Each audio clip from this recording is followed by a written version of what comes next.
it hurts so bad I have to really consciously try and relax and breathe through it.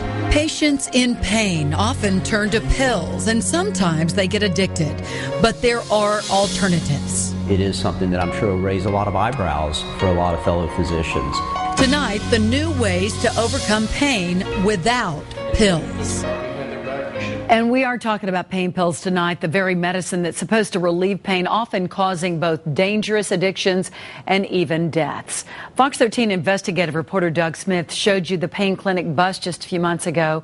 And while the clinics say they were doing nothing wrong, the authorities say they were basically pill mills.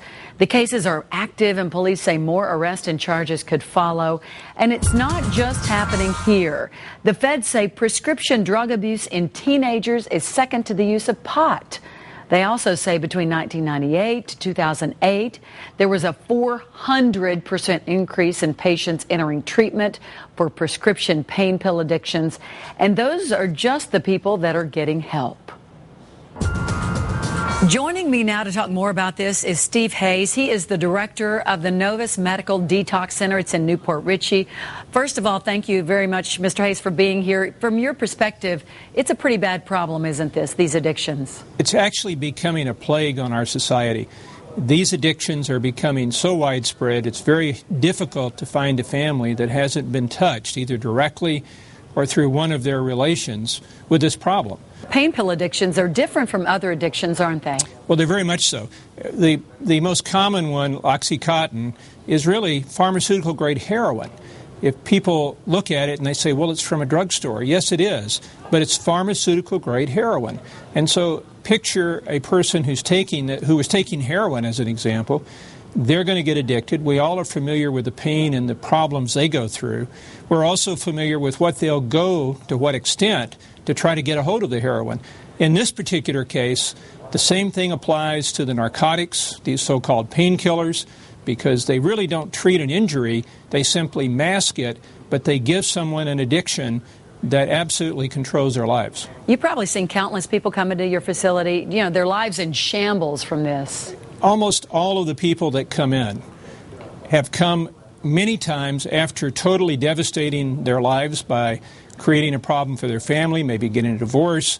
If they're a younger person, they may have bankrupted literally their parents who've been trying to help, or they have taken money. I had one young man who had taken $300,000 from his parents' business to spend it on these narcotics. What can really be done? Because it does seem like it's on every street corner. It's on every street corner. Well, a lot that can be done is education. We can educate people as to how addictive this really is. There have been people, and probably for the most part, many of the young addicts got started on this legitimately in the sense that they got a prescription from a doctor. We had one young man that came in, he had wisdom teeth extracted, and he was given a prescription for like 100 Vicodin pills, not 2 or 3 or 4 to get through the pain, but 100.